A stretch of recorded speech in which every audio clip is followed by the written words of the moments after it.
Hello students, कैसे हैं आप। मैं हूं विष्णु शर्मा और स्वागत है आपका अपने प्यारे से YouTube channel the Krishna classes YouTube channel में। और संभव बेच की आज हमारी 8th क्लास है। हम पढ़ रहे हैं motion in a straight line, सरल रेखा में गति। मोस्ट इंपॉर्टेंट चैप्टर है। ऑलमोस्ट आपको डेली क्लासेज मिलती जा रही है।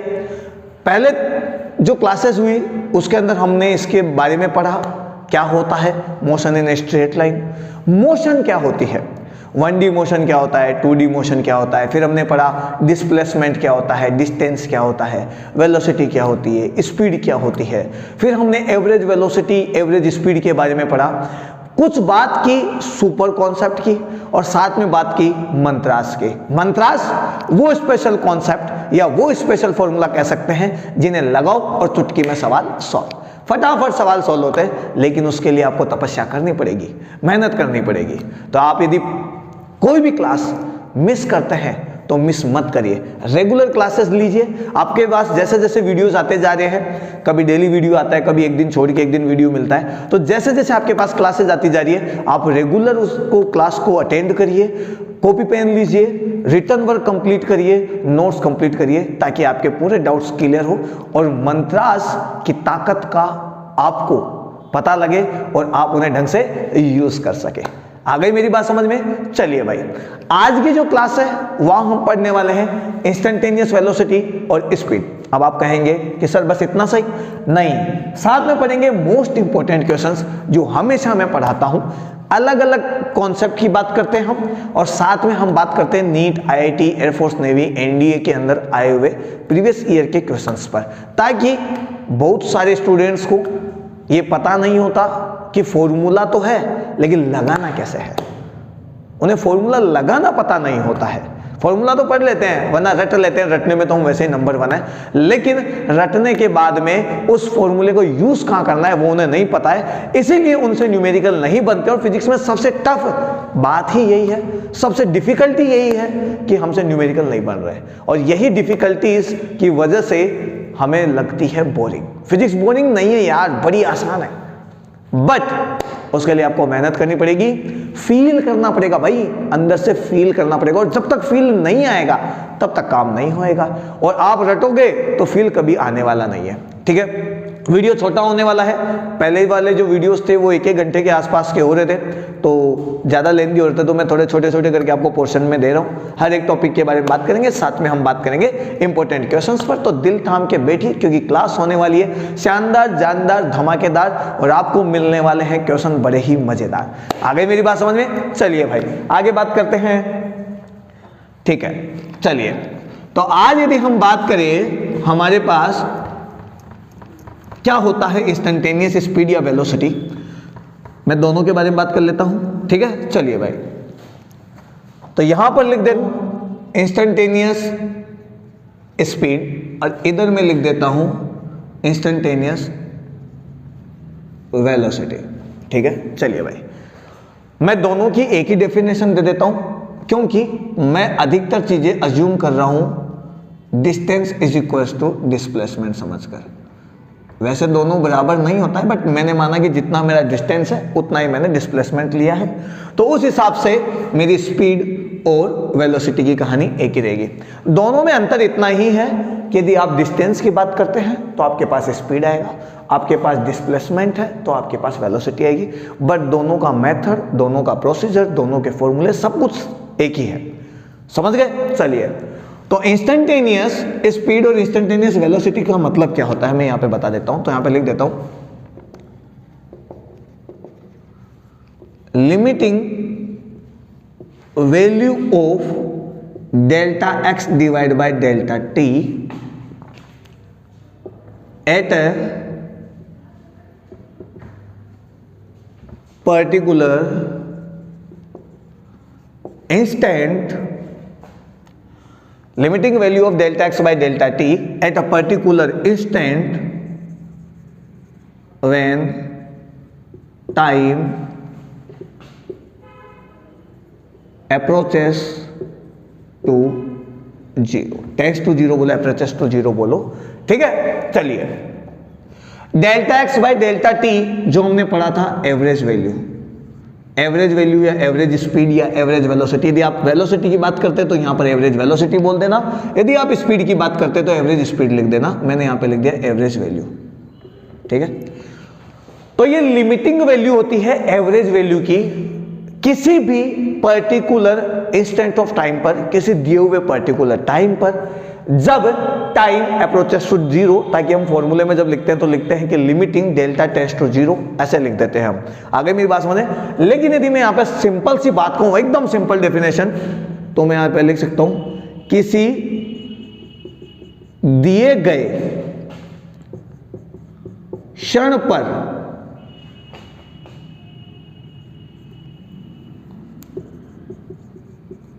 औसत मान, यानी आप यहां पे लिख सकते हैं औसत चाल, या फिर आप लिख दीजिए औसत वेग, दोनों में से कुछ भी लिख दीजिए। औसत मान, तात्क्षणिक मान कहलाता है, ठीक है। ऐसा समझ लीजिए। डेफिनेशंस नहीं है, बट एक सिंपल सा वर्ड है ताकि आपको फटाक से समझ में आ जाएगी। तात्क्षणिक यानी इंस्टेंटेनियस का मतलब होता है किसी दिए हुए पर्टिकुलर टाइम पर। डेफिनेशंस आपको बुक्स में मिल जाएगी, इसलिए मैंने वही लिख दिया। Limiting value of delta x by delta t, average value of a particular instant of time when time approaches to zero. यदि टाइम मिनिमम से मिनिमम किया जाए तो एक क्षण पर, किसी मोमेंट पर, किसी दिए हुए पर्टिकुलर टाइम पर यदि हमें किसी पार्टिकल की स्पीड या वेलोसिटी नापनी हो और स्पीड और पार्टिकल की वेलोसिटी की बात कर ली जाए, तो उस समय किसी दिए हुए फिक्स टाइम पर जो स्पीड और वेलोसिटी होगी, जो चाल और वेग होगा, वही कहलाएगा इंस्टेंटेनियस वेलोसिटी, इंस्टेंटेनियस स्पीड, तात्क्षणिक वेग या तात्क्षणिक चाल, ठीक है। बाय डेफिनेशन कई बार हम समझ नहीं पाते, इसलिए मैं ऐसा समझता हूं कि भाई साहब मैं यहां हूं, मैं यहां हूं, ये लो दो चोटी लगा दी मैंने इधर। मैं यहां पे t=0 टाइम पे हूं पॉइंट ए पर, और मैं पॉइंट बी पर जाता हूं t=3 सेकेंड में, या 3 मिनट लिख देता हूं भाई, ठीक है, 3 मिनट। तो मैं चला यहां से 11 बजे सुबह, तो मैं 100% फिक्स है कि मैं 11:03 में यहां पे पहुंच जाऊंगा, ठीक है। मैंने कहा मेरी एवरेज वेलोसिटी निकालो, तो तुम निकालोगे डिस्टेंस, टोटल डिस्टेंस जो भी है, मैं यहां लिख देता हूं x1 टाइम, x1 पोजीशन, यहां पे लिख देता हूं x2 पोजीशन, और आप v एवरेज। अब देखो यहां पर डिस्टेंस भी वही है जो डिस्प्लेसमेंट है, दोनों सेम है, तो आप लिखेंगे यहां पे delta x bye delta T. आपने यहां पे निकाल दिया v एवरेज। लेकिन यदि मैं कहूं कि भाई साहब मेरी वेलोसिटी आप निकालो 11:02 पे फिक्स टाइम पर, तो हो सकता है कि मैं उस समय भागता भागता यहां पर रुक गया हूं। हो सकता है कि मैं यहां से 20 की स्पीड से चला हूं, किलोमीटर पर घंटा या किलोमीटर पर सेकंड ले लेता हूं, मैं किलोमीटर पर घंटे ले लेता हूं, और यहां पर आकर मेरी वेलोसिटी 0 हो गई हो और मैं रुक गया कुछ समय के लिए, कुछ क्षण के लिए, ना के बराबर समय के लिए मैं यहां रुक गया, और उसके बाद में मैंने वापस अपनी दौड़ लगाई और मैं यहां पे पहुंच गया 3 मिनट होते होते। तो जब आपने मेरे को देखा 11:02 पे, तो उस समय मेरी स्पीड ये थी। सही बात है। तो किसी दिए हुए क्षण पर, किसी दिए हुए फिक्स टाइम पर, किसी दिए हुए मोमेंट पर आपकी जो स्पीड होती है, आपकी जो वेलोसिटी होती है, उसे हम फिर कहते हैं तात्क्षणिक चाल, तात्क्षणिक वेग, यानी इंस्टेंटेनियस स्पीड या इंस्टेंटेनियस वेलोसिटी। आप वेलोसिटी की बात करते हैं तो आप इंस्टेंटेनियस वेलोसिटी कहेंगे, और यदि आप स्पीड यानी डिस्टेंस की बात करेंगे तो स्पीड आएगी, और स्पीड आएगी तो आप कहेंगे इंस्टेंटेनियस स्पीड। क्लियर सी बात है। यानी मैं यहां पर कह सकता हूं कि वेलोसिटी का जिक्र तो होगा, लेकिन वेलोसिटी का जिक्र होगा किसी पर्टिकुलर टाइम के लिए, किसी दिए हुए फिक्स समय के लिए हम वेलोसिटी की बात करेंगे। आगे मेरी बात समझे, उस टाइम पे क्या हो रहा है ये हमें देखना है, और वो कहलाएगा फिर इंस्टेंटेनियस। आगे मेरी बात समझ में। डेफिनेशन वगैरह तो बुक्स में दी होती है, इसलिए मैंने यहाँ पे लिख दिया। तो मैं यहाँ पे एक चीज और लिख देता हूँ, यदि मुझे इसको इंस्टेंटेनियस बनाना है तो मैं एक ग्राफ के तौर पे आपको समझा दूं। ठीक है भाई, इधर एक ग्राफ बना देता हूँ छोटा, वैसे तो ये स्लोप में आता है ग्राफ। ये भाई साहब मैंने यहाँ पर एक ग्राफ बनाया कोई भी टाइप का एक्स और टी का, में भी ये ग्राफ कुछ ऐसा हो या कुछ ऐसा भी हो सकता है। ये करेक्ट ग्राफ नहीं बोल रहा हूँ मैं कि करेक्ट है, डाटा से मैच करेगा नहीं करेगा मुझे नहीं पता है, बस मैंने एक ऐसे बना दिया कि भाई ये लो, ये एक ये ग्राफ है इसका ऐसे करके, अरे कहाँ गया, ठीक है ये ऐसे ले लेता हूँ, ऐसे ले लेता हूँ, ये लो ये ग्राफ बन गया, ठीक है। मैंने 2 पोजीशन ली भाई यहाँ पर, ये लो t1 टाइम पर मेरी x1 पोजीशन थी, t2 टाइम पर मैं x2 पोजीशन पे था। तो मैं यहां पे कहूं स्लोप यानी ढाल यानी कि tan थीटा क्या होगा, तो फिर आप यहां पर क्या कहेंगे, आप यहां पर कहेंगे, एक लाइन को मैं ऐसे ड्रॉ कर देता हूं और आप यहां से यहां तक लिखेंगे डेल्टा x, यहां लिखेंगे डेल्टा t। यदि मैंने यहां पे एंगल बनाया थीटा तो यहां पे भी एंगल बनेगा थीटा, और आप स्लोप को लिख देंगे delta x by delta t, ये लिखेंगे ना। लेकिन यदि टाइम को मैं मिनिमम करूं, अरे भाई इस टाइम को मैं कम से कम करूं, कम से कम करूं, कम से कम करूं, कम से कम वैसे 0 होता है लेकिन 0 नहीं, मिनिमम करूं, और मैं ले लूं एक टाइम यहां पर, मैंने ले लिया एक dt टाइम पे, तो dt टाइम पर आप यहां पर देखेंगे तो आपने यहां पे इस पॉइंट पे डिस्टेंस ट्रेवल कर ली dx। अरे भाई dt टाइम एक मिनिमम टाइम ले लिया तो डिस्टेंस आपने लिख दी यहां पर dx, टाइम बहुत कम ले लिया तो यही आपका delta t, delta x by delta t है, उसको आप लिखेंगे लिमिटिंग। आपने क्या किया, डेल्टा t को कम से कम किया यानी अप्रोचेस टू 0, यहां पे लिखेंगे delta x by delta t लिख देंगे, और ये जो वैल्यू है वो किसी मिनिमम टाइम यानी किसी फिक्स दिए हुए समय के लिए आ रही है, इसलिए आपको लिखेंगे इसे आप v इंस्टेंटेनियस। मैं इधर का मिटा देता हूं भाई इसको, ये लो, ठीक है, और ये बन गया मेरा v इंस्टेंटेनियस यानी तात्क्षणिक मान, तात्क्षणिक मान हो गया कंप्लीट। यानी मैं इंस्टेंटेनियस v को, तात्क्षणिक मान को ये लिख सकता हूं, और यही मेरी डेफिनेशन है। यहां पर देखो limiting value of delta x by delta t, delta x by delta t at a particular instant यानी किसी दिए हुए टाइम पर, जब आपका टाइम जो है अप्रोचेस टू 0 हो, टाइम मिनिमम से मिनिमम हो। इसलिए इस फॉर्म को सॉल्व करने के लिए मैं इसको आसान बना देता हूं, और आसान बनाने के लिए मैं लिख देता हूं dx बाय dt। ये हमारी इंस्टेंटेनियस वेलोसिटी हो गई, ठीक है, ये निकल के आया देखो, ये है। आप फिर इसे लिखेंगे dx बाय dt, यदि आप यहां पर लिमिट लगा देते हैं तो स्लोप जो है वो delta x by delta t दिया हुआ रहेगा आपको। लेकिन यदि आपको किसी इंस्टेंट के लिए चाहिए तो आप मिनिमम से मिनिमम टाइम करेंगे, तो delta x by delta t के आगे आप लिमिट लगाएंगे, डेल्टा t टेंड्स टू 0 लिखेंगे, और ये जो टर्म्स है ये बन जाएगी आपकी dx अपॉन dt, और ये आ जाएगा आपके पास डिफरेंशिएशन फॉर्म,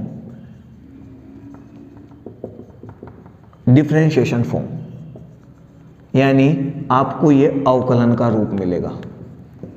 आगे मेरी बात समझ में, इस वाली फॉर्म को तो आप डायरेक्ट लिख सकते हैं x2 minus x1 t2 minus t1, लेकिन यदि आपके पास में x जो फंक्शन दे रखा हो t के रेस्पेक्ट में, x is the function of t यानी x डिपेंड करता है t पर, तब आप क्या करेंगे, तब आप ये नहीं लिख पाएंगे, तब आपको ये यूज करना पड़ेगा।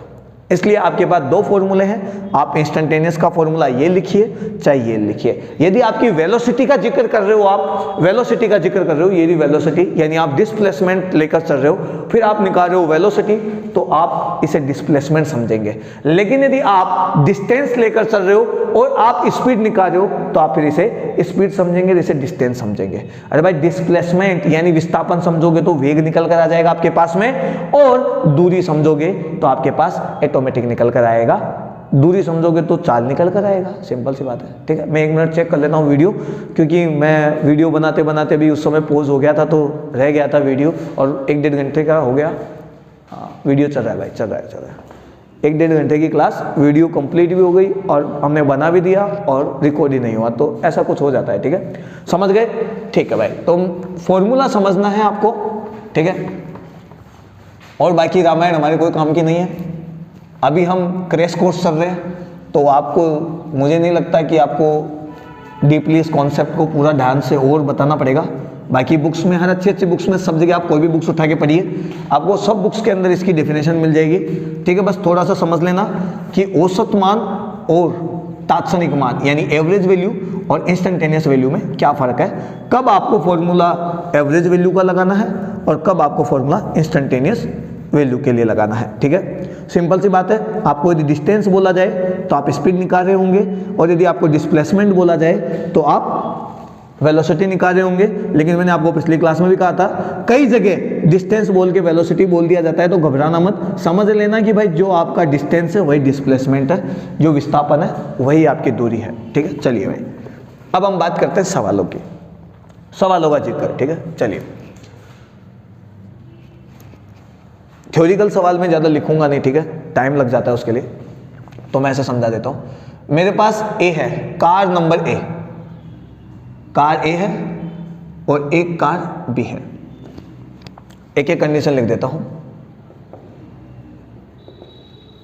Starting from same point at a same time, at a same time, दोनों स्टार्ट होती है सेम पॉइंट से स्टार्ट होती है और सेम टाइम पर स्टार्ट होती है ना। आगे बात करते हैं। डिस्टेंस ऑफ ए, मैं यहां पे डिस्प्लेसमेंट भी कह देता हूं ना, आप फिर ऐसे कहोगे कि सर क्या लिखना चाहते हैं। डिस्टेंस या डिस्प्लेसमेंट आपको मैं बता देता हूं, क्योंकि ये क्वेश्चन जब मैंने पढ़ा था तो वहां पे एक जगह डिस्टेंस वर्ड भी आ गया था, तुम कंफ्यूज ना ही होना, इसलिए डिस्टेंस समझो डिस्प्लेसमेंट बोलो, यानी दोनों बराबर है। X A is given by AT square plus BT square, है ना। अब देखो यहां पर displacement is the function of time, यानी डिस्प्लेसमेंट आपका डिपेंड करता है टाइम पर, यानी आप x2 minus x1 divide by T2 minus T1 formula नहीं लगा सकते, x2 minus x1 T2 minus T1 नहीं लगा सकते। तो आपको क्या लगाना पड़ेगा, ये बात डिपेंड करता है सवाल पे, सवाल अभी ढंग से हमने पढ़ा नहीं है तो उसे पूरा सुनिए। ठीक है, और जो आपका XB है, जो कार B है, उसका जो डिस्प्लेसमेंट है वो है FT माइनस T स्क्वायर, ये इस इक्वेशन से दी जाएगी और इसके लिए डिस्प्लेसमेंट इस इक्वेशन से दी जाएगी। मैं यहां पे लिख देता हूं, find time when both cars have same velocity, दोनों का वेग समान हो वो समय हमें निकालना है। ठीक है, हिंदी मीडियम वाले स्टूडेंट को मैं बोलकर बता देता हूं सवाल, और इंग्लिश मीडियम वालों को मैं यहाँ पे लिख देता हूं, छोटी मोटी इंग्लिश आप समझते ही होंगे। ठीक है, तो कार ए है, कार बी है, दोनों सेम पॉइंट से चलती है, सेम टाइम पर चलती है, दोनों के लिए डिस्प्लेसमेंट के फॉर्मूला इस तरीके से दिए हुए हैं, और अब हमें टाइम बताना है जब दोनों की वेलोसिटी क्या हो जाए, सेम हो जाए, वो टाइम हमें बताना है। चलिए भाई, तो सबसे पहले टाइम की बात आ गई है। देखो यहां पर किसी एक पर्टिकुलर टाइम की बात हुई, इंस्टेंट की बात हुई, यानी हमें एवरेज वैल्यू नहीं, हमें इंस्टेंटेनियस वैल्यू लेके चलनी है, हमें तात्क्षणिक मान लेके चलना है, और इस हिसाब से v बराबर होता है dx अपॉन dt। यदि आप a की बात करेंगे तो यहाँ पे भी a लेना पड़ेगा, va की बात करेंगे आप लिखेंगे d अपॉन dt, और यहाँ पर दिया हुआ है AT square plus BT square. चलिए भाई, तो आपके पास आया va बराबर, यहां पर ध्यान से देखना, मैं यहां पर यदि सॉल्व करता हूं तो पहले मुझे इसका डिफरेंशिएशन करना पड़ेगा, BT स्क्वायर नहीं है, sorry AT square plus BT है। ठीक है, सवाल में गलती हो जाती है कभी कभी, तो यहां पर आपको डिफरेंशिएशन करना पड़ेगा, पहले AT स्क्वायर का करना पड़ेगा, तो a माना जाएगा कांस्टेंट, कांस्टेंट ही है। ठीक है, मैं यहां लिख देता हूं, नहीं याद है तो a and b are constant, कुछ तो होगी। ठीक है, t स्क्वायर का आपको करना पड़ेगा, t स्क्वायर का होगा 2t। कैसे करना होता है, पावर को आप आगे लिखते हैं और एक पावर कम कर देते हैं, दो को आप आगे लिख दोगे, दो में से एक कम करोगे, एक बचेगा, प्लस यहां पर बचेगा केवल b, और आपके पास अब va बराबर आ जाएगा 2AT प्लस b। अरे भाई इसके पास एक ही पावर है, तो आप क्या करेंगे, पावर को आगे लिखेंगे, एक में से एक कम कर देंगे, एक 0, जिसकी भी पावर 0 होती है वो 1 बन जाता है, यानी आपके पास आ गया 1, यानी सिंपल t, यानी जिसकी पावर 1 होती है यार वो कट कटा के 1 बनता है, सिंपल सी बात है। ठीक है, ये इतना इसलिए बता रहा हूँ क्योंकि बहुत सारे हमारे बायो के स्टूडेंट्स होंगे जो लेबर असिस्टेंट की तैयारी कर रहे होंगे, जिन्हें इंटीग्रेशन डिफरेंशिएशन बहुत दिन हो गए होंगे पढ़े हुए, तो उन्हें नहीं आता होगा, तो फॉर्मूला याद कर लीजिए। ठीक है, ये लीजिए भाई, ये आपके पास वेलोसिटी आ गई a की, मैं वेलोसिटी चेक करता हूँ b की, तो मुझे लेना पड़ेगा dx b dt। अभी इस इंस्टेंटेनियस के बारे में हम और ध्यान से पढ़ने वाले हैं, हम पढ़ने वाले हैं मोशन जब आपके पास में नॉन यूनिफॉर्म एक्सीलरेशन हो, यानी त्वरण आपका नियत ना हो, फिक्स ना हो, कांस्टेंट ना हो, एक्सीलरेशन आपका कांस्टेंट ना हो, तब आप किस तरीके से यूज करते हैं कैलकुलेशन मेथड को, ठीक है। हिंदी मीडियम में किताबों में कलन विधि लिखा होगा, तो किस टाइप से आप कैलकुलस मेथड यानी इंटीग्रेशन डिफरेंशिएशन से वैल्यूज निकालते हैं वो हम पढ़ने वाले हैं। तो यहाँ पर ये चीज़ें थोड़ा सा आप ध्यान रखना। ग्राफ भी पढ़ेंगे, ग्राफ भी बताने वाला हूँ, क्योंकि नीट IIT में ग्राफ का डायग्राम आता ही आता है, ठीक है। ग्राफ का डायग्राम भी आएगा और साथ में उसका सवाल भी आएगा, और खतरनाक सवाल आएगा, लेकिन इतना आसान आएगा बट हम कर नहीं पाएंगे, ठीक है। तो डायग्राम देखकर, ग्राफ देखकर किस तरीके से फटाक से हम आंसर दे सकते हैं वो कॉन्सेप्ट भी हम क्लियर करेंगे, ठीक है। लेकिन पहले बेसिक क्लियर कर लीजिए, ठीक है। चलिए भाई, तो आगे बात करें d/dt, और आपको जो x भी दे रखा है वो दे रखा है ft माइनस टी स्क्वायर। तो यहां पर मैंने निकाला vb, और यहाँ पर देखो अकेला t है, हट जाएगा, हमारे पास बचेगा f, यहाँ पर टी स्क्वायर है, टी स्क्वायर के लिए क्या होता है भाई, आगे उतार दो पावर को और एक पावर कम कर दो, तो f माइनस 2t, ये हमारे पास v भी आ गया। इसने कहा वो टाइम चेक करो जब दोनों की वेलोसिटी सेम हो, यानी हमें निकालना है vb इक्वल टू vb रखकर, तो va जो है वो है आपके पास 280 प्लस का आपके पास b आ जाएगा, और यहाँ पर आ जाएगा आपके पास f माइनस 2t। आ गई मेरी बात समझ में? चलिए भाई, इसको इधर लाओ, तो आपके पास देखो 2 है, t है, कॉमन में आ जाएगा, और आपके पास यहाँ पर बचेगा a, ये माइनस का है, इधर प्लस का आएगा, और 1 बचेगा। क्लियर सी बात है? ठीक है भाई, यहाँ आएगा f, b प्लस का है, इधर जाएगा माइनस का हो जाएगा। आपको वैल्यू चाहिए t की, और t की वैल्यू हो जाएगी f माइनस b। देखो f माइनस b है, ये नीचे जाएगा, तो हमारे पास नीचे जाएगा एक तो 2 और एक साथ में जाएगा a प्लस 1। ये आपका टाइम आ गया भाई, ये लीजिए। क्लियर है? कंप्लीट है। ध्यान से देख लो, एकदम शानदार सा सवाल है, ठीक है। इस टाइप से हम इंस्टेंटेनियस वैल्यूज को काम में ले सकते हैं, फॉर्मूलाज काम में ले सकते हैं, और चटाक से आंसर निकाल सकते हैं, ठीक है। आइए आगे बात करते हैं। अच्छा सवाल था, ठीक है। चलिए नीट का सवाल करते हैं भाई, वरना नीट वाले बुरा मान जाएंगे कि सर हमें नीट के सवाल तो आप करवाते ही नहीं हो। बड़ा आसान सा सवाल अभी आपको करवाएंगे, एक IIT का सवाल करेंगे, एक नीट का सवाल करेंगे, दोनों ही अच्छे अच्छे सवाल है, मज़ेदार सवाल है, मज़ा भी आएगा, ठीक है। चलिए भाई, हमें पता होना चाहिए किस हिसाब से फॉर्मूलाज को हम यूज़ कर सकते हैं, क्योंकि प्रॉब्लम यही है भाई, फॉर्मूला आता है, फॉर्मूला पढ़ लेते हैं, लेकिन हम न्यूमेरिकल बना नहीं पाते हैं।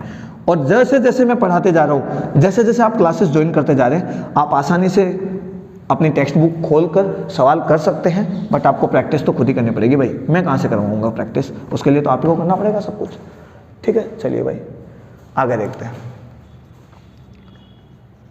If a velocity of a car is given by, if a velocity of a car is given by v equals to at plus bt square, find distance traveled by car between time equals to 1 second to 1 second है भाई, time equals to 2 second. एक car की velocity हमें दी हुई है इस फॉर्मूले से, ठीक है। एक कार की वेलोसिटी हमें इस फॉर्मूले से दी हुई है, ठीक है। एक इक्वेशन दी हुई है, इस इक्वेशन के हिसाब से हमें डिस्टेंस निकालनी है जब कार 1 सेकंड से 2 सेकंड के बीच में ट्रेवल करती है। यानी कार चली, 1 सेकंड हुआ, अब कार आगे जा रही है, फिर 2 सेकंड हो गया, उसके बीच में इसने कितना ट्रेवल किया ये हमें निकालना है, ठीक है। चलिए, हमें पता है कि वेलोसिटी इज इक्वल टू होता है dx बाई dt। सिंपल सी बात है, टाइम के ऊपर डिपेंडेंट है ना भाई, और टाइम वाली जो वेलोसिटी होती है उसको हम इंस्टेंटेनियस बोलते हैं। तो हम यहाँ पे लिखेंगे ना भाई dx बराबर v dt। अरे मेरे शेरो, ऐसे तो लिखेंगे, dt को इधर मल्टीप्लाई कर देता हूँ और दोनों साइड कर देता हूँ इंटीग्रेशन। टाइम आपका था 1, तो मैंने डिस्प्लेसमेंट मान लिया 0। उससे पहले क्या चली नहीं चली मुझे पता नहीं, लेकिन जैसे 1 सेकंड हुआ मैं स्टार्टिंग पॉइंट 0 मानता हूं। टाइम आपका 2 सेकंड हो गया तो आपने डिस्प्लेसमेंट ले लिया x। सिंपल सी बात है, dx का इंटीग्रेशन करोगे तो x आएगा 0 से x तक। v की बात करो तो v की जगह आपको उतारना पड़ेगा ये at प्लस bt स्क्वायर। अब मैं सवाल थोड़ा सा भूल जाता हूं लिखना। a and b are constant, B are constant. ये आपका नीट 16 का सवाल है, ठीक है। चलिए भाई आगे बात करते हैं। 1 सेकेंड से 2 सेकेंड, और यहाँ पे मैं लिख देता हूँ dt। v की वैल्यू भी रख दी भाई।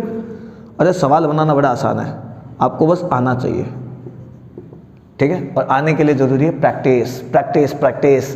प्रैक्टिस ही आपको परफेक्ट बनाएगी, ये सिंपल सी बात है। कितना ही बड़ा टीचर आ जाए, कितना ही धुरंधर आ जाए, यदि आपको ये कहता है कि नहीं आप उसके सिखाए मेथड से सवाल सॉल्व कर लोगे, तो मैं कतई यही कहूंगा कि आपको बस पागल बनाया जा रहा है। बावड़ा बना दिया उसने आपको, बावड़ा। पागल क्यों बनाया? क्योंकि सवाल आपकी मेहनत से बनेंगे। फिजिक्स सुनने से, पढ़ने से, इनसे नहीं आती। फिजिक्स आती है सीखने से, फील करने से। फिजिक्स आती है करने से, फिजिक्स आती है करने से। आपको करना पड़ेगा भाई, आप करोगे तो ऑटोमेटिक आपसे सवाल होंगे, वरना नहीं होंगे, ठीक है। चलिए भाई देखो भाई, यहां पर इसका इंटीग्रेशन करेंगे तो a कांस्टेंट है, यहां पर t का इंटीग्रेशन करेंगे, 1 है तो पावर हो जाएगी 2, और नीचे भी मैं डाल देता हूं 2 प्लस b, t पहले से t की स्क्वायर है यानी 2 पावर है, इंटीग्रेशन करोगे पावर 3 हो जाएगी और नीचे आ जाएगा 3, ठीक है भाई। अब देखो, और मैं यहाँ पे लिख देता हूँ 0 से 1 से 2 तक, 1 से 2 तक। यहाँ पे लिख देता हूँ मैं x माइनस 0, यहाँ पर a।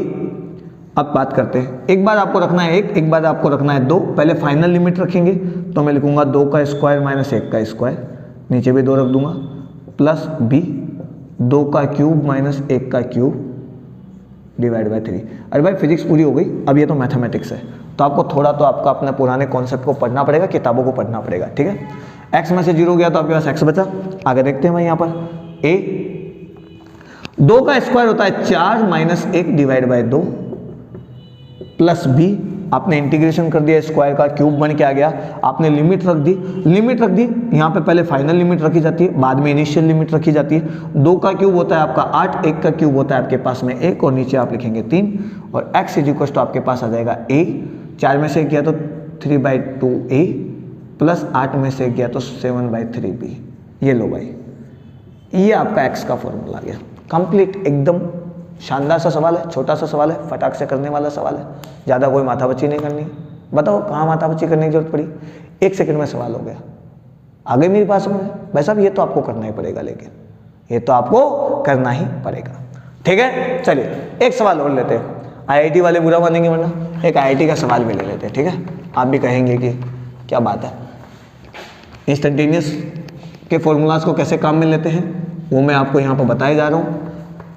नेक्स्ट क्लास में एक्सीलरेशन पढ़ेंगे, एवरेज एक्सीलरेशन पढ़ेंगे, इंस्टेंटेनियस एक्सीलरेशन पढ़ेंगे, ठीक है। उसके बाद में हम पढ़ेंगे कि किस तरीके से एक्सीलरेशन कांस्टेंट होता है, तो आपके ग्राफ्स बनते हैं, किस तरीके से आप इक्वेशन ऑफ मोशन, गति के जो समीकरण उनको काम में ले सकते हैं।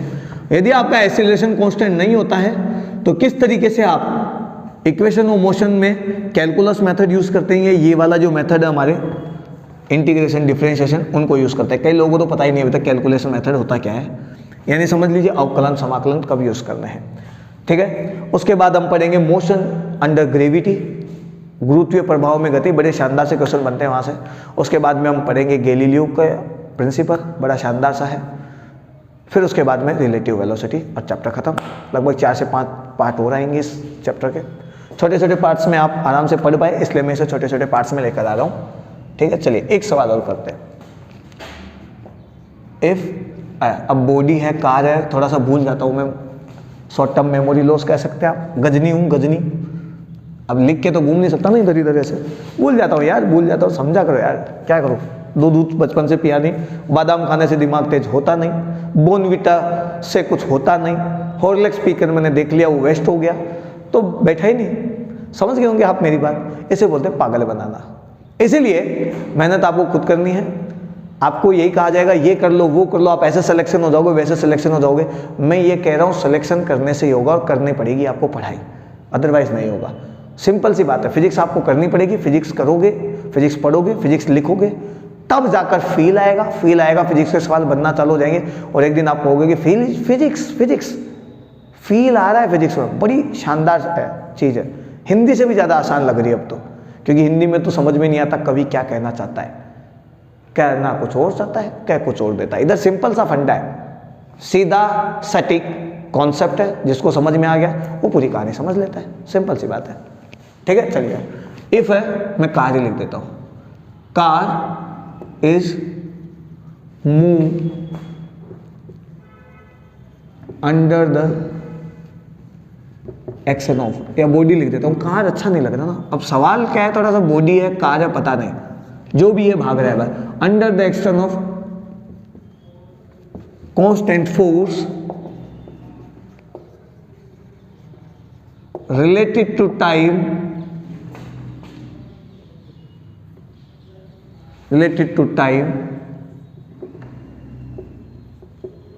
given by equation t equals to root x plus 3.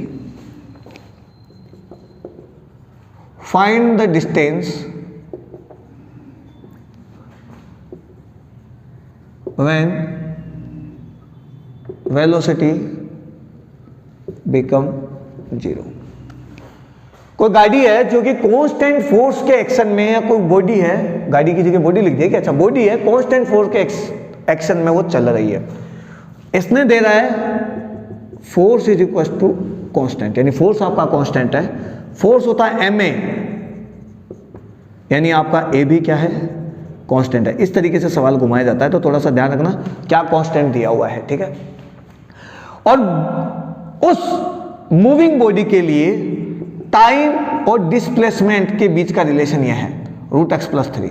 IIT का सवाल है ये, आईआईटी लिख देता हूं, इसको देख के लोगों के मन खुश हो जाते हैं, अच्छा आईआईटी का सवाल है अब तो बनेगा, इसीलिए यहाँ पे लिखना होता है। ठीक है, अब मेरे पास स्मार्ट बोर्ड तो है नहीं कि मैं क्वेश्चन टाइप करूँ फिर उसको ऐसे स्क्रॉल करूँ फिर देखूँ कि अच्छा ये आया है ये आया है ऐसे करके। मेरे पास एक बोर्ड एक मार्कर 5-10 सवाल में ढंग से इधर उधर से उठा के आपके लिए लाता हूँ, और मुझे लगता है कि इन 5-7-10 सवालों में ये 5 या ये 4 मोस्ट इंपॉर्टेंट है वो यहाँ करवा देता हूँ। सिंपल सी बात है। ठीक है, तो थोड़ा सा आप समझ सकते हैं, मेहनत पे जाइए। मैं आपको ये कह रहा हूँ कि हो सकता है हमारे पास में कम संसाधन है, स्मार्ट बोर्ड नहीं है, स्मार्ट स्टडी नहीं है, थोड़ी छाया भी आ रही होगी बोर्ड पर, देखो ज़्यादा लाइटें लगाने का कोई फ़ायदा नहीं है, क्योंकि लाइटें ज़्यादा आती है तो मोबाइल वाला कैमरा है वो पकड़ ही नहीं पाता ढंग से फिर। ठीक है, इतना हमारा बजट नहीं है कि 30-50 हज़ार का हम DSLR ला सके। सिंपल सा एक ट्राइपॉड है जो 200-300-400 रुपये का मार्केट में मिल जाता है। एक ये माइक है, थोड़ी सी आवाज़ गूंजती है क्योंकि मेरे बाहर कंस्ट्रक्शन का काम चल रहा है, तो रूम थोड़ा ज़्यादा ही इकोसिस्टम है, इसमें आवाज़ इधर उधर टकरा टकरा कर आती है। देखा जाए तो ये भी फिजिक्स ही है, बट आप ईयरफोन लगा के सुनोगे तो आपको क्लास समझ में पूरी ढंग से आएगी। बट इतनी सारी कमियां होने के बावजूद भी मैं एक चीज़ में श्योरिटी ले सकता हूं, एक चीज़ की गारंटी ले सकता हूं कि आपको दिया गया क्वालिटी और कंटेंट उसमें कोई कॉम्प्रोमाइज़ नहीं होगा। क्वालिटी और कंटेंट आपको पूरी कोशिश की जाएगी बेस्ट से बेस्ट दिया जाए। आगे मेरी बात समझे, आप अपने टेक्स्ट बुक्स उठा के पढ़िए, उन्हें देखिए, आपको यहाँ पढ़ाए हुए कॉन्सेप्ट से रिलेटेड सवाल नहीं मिलते हैं या टेक्स्ट बुक में आपसे सवाल नहीं बनते हैं तो आप मुझे कमेंट करके बोलिए कि नहीं सर हमसे सवाल नहीं बन रहे, आप ढंग से नहीं पढ़ा रहे। ठीक है, और यदि बनते हैं तो लाइक कर दीजिए, शेयर ठोक दीजिए, और एक सब्सक्राइबर तो बनता ही बनता है। ठीक है, शेयर करिए, ज़्यादा से ज़्यादा दोस्तों को शेयर करिए, ठोक दीजिए एक लाइक। ठीक है, मेरा भी मन खुश हो जाता है देखकर। ठीक है, चलिए भाई आगे तो बात करें, तो हमारे सवाल की बात करते हैं। तो जो बॉडी है वो कांस्टेंट फोर्स में आगे बढ़ रही है, उस पर कांस्टेंट फोर्स लग रहा है, यानी उसका एक्सीलरेशन कांस्टेंट है, और उसकी इक्वेशन दी गई है t equals to root x plus 3। ठीक है भाई, और हमें पूछा गया है डिस्टेंस जब हमारी वेलोसिटी क्या हो जाए 0, लेकिन यहाँ पर वेलोसिटी दे नहीं रखी है, तो सबसे पहले मुझे टाइम निकालना पड़ेगा।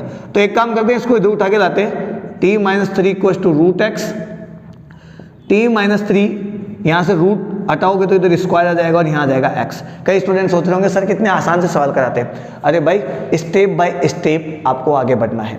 आज आसान सवाल है, जब आपकी चैप्टर खत्म हो जाएगा आपको PYQs मिलेंगे, प्रीवियस ईयर क्वेश्चंस मिलेंगे, और थोड़े थोड़े भारी भारी सवाल भी मिलेंगे। ज़्यादा भारी सवाल मैं करा भी नहीं पाता क्योंकि बोर्ड छोटा है, सवाल लिखने में मेरा बोर्ड भर जाता है। आगे मेरी बात समझे, बट फिर भी मैं एक स्टैंडर्ड जितने सवाल हमेशा करवाने की कोशिश करता हूं कि वो स्टैंडर्ड के सवाल आपसे हो जाए, तो उसके बाद आप टेक्स्ट बुक के कोई भी सवाल आप फाड़ के रख दोगे। आगे मेरी बात समझ में, तो आसान मत समझिए, सवाल आसान था या टफ था ये डिपेंड करता है आपके सीखे हुए कॉन्सेप्ट पर। कॉन्सेप्ट समझ में आया, आसान लगेगा, कॉन्सेप्ट नहीं समझ में आएगा, नहीं आसान लगेगा, सिंपल सी बात है। चलिए मैं इसको ओपन कर लेता हूं, तो ए स्क्वायर बी स्क्वायर, 3 का स्क्वायर 9 जाएगा, और माइनस का 2ab भी आएगा यहाँ पर, तो माइनस का 2a इंटू बी, यहाँ पर आ गया आपका x, और ये बन गया आपका टी स्क्वायर प्लस 9, और यहाँ पर आ गया 60 इक्वल्स टू, अच्छा x आ गया भाई, ठीक है, क्लियर है। चलिए दोनों साइड आप एक काम करिए, डिफरेंशिएशन कर दीजिए टाइम के साथ में, अवकलन कर दीजिए, और x के साथ में भी मैं लिख देता हूँ dx/dt। यहां पर देखिए, यहां पर बनेगा 2t प्लस का 0, क्योंकि कांस्टेंट नंबर है, कांस्टेंट नंबर का डिफरेंशिएशन 0 हो जाता है, तो मैंने दोनों साइड अवकलन किया, डिफरेंशिएशन किया, 2t जो है वो बन गया टी स्क्वायर का डिफरेंशिएशन, टी स्क्वायर का पावर आगे उतारो, एक पावर कम कर दो, 2t बन गया ना यार, क्या ऐसे करते हो। और यहाँ पर देखो, अरे भैया जी, अरे दीदी ध्यान से देख लो, यहाँ पर आ गया है 6, t हट जाएगा, अकेला t गायब हो जाएगा, और ये dx/dt को हम लिखेंगे v, तो मेरे पास यहाँ पर बनेगा 2t - 6 इक्वल्स टू v, ये v की इक्वेशन आ गई मेरे पास। लेकिन भाई साहब सवाल वाले ने हमें ये बोला है, जो सवाल वाले भैया है उन्होंने बोला है कि वेलोसिटी 0 करो, मैंने वेलोसिटी 0 कर दी, तो यहाँ पे आ गया 2t equals to 6 divide by 2, यहाँ से कट गया 3 सेकेंड, ये लो भाई टाइम भी निकल के आ गया। तो आपकी वेलोसिटी जब 3 सेकंड हो जाएगा तो 0 हो जाएगी, लेकिन हमें क्या निकालना है, डिस्टेंस या डिस्प्लेसमेंट, आप कैसे समझ लीजिए, ठीक है। चलिए मैं इधर का मिटा देता हूँ, ये इसका कोई फायदा नहीं है, ठीक है। चलिए भाई, चलिए तो ध्यान से देखेंगे आप, तो हमारी जो x की इक्वेशन थी ये रही, यहाँ पर देखो ये रही, कहाँ गई भाई, ये रही, और ये इक्वेशन थी हमारे पास T square plus 9 minus 60, T square plus 9 minus 3 2 जा 3 दूनी 6 और t 60।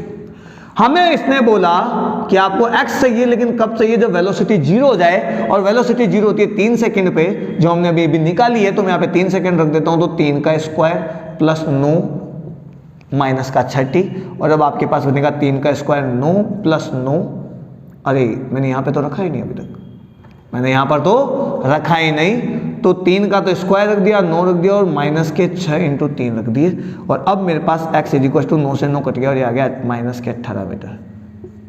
अब आप कहेंगे सर डिस्टेंस तो माइनस की होती नहीं है, तो आप ये समझ लीजिए कि इसने बात डिस्प्लेसमेंट की थी, डिस्प्लेस माइनस का 18 है, इसका मतलब है जो आपका स्टार्टिंग पॉइंट है ये 0 है, तो यदि आप इधर का डायरेक्शन पॉजिटिव ले रहे हो तो इधर का डायरेक्शन नेगेटिव हो जाएगा, यदि आप ऊपर का डायरेक्शन पॉजिटिव ले रहे हो तो नीचे का डायरेक्शन नेगेटिव हो जाएगा, यानी या तो आप इधर चले हो या आप इधर चले हो।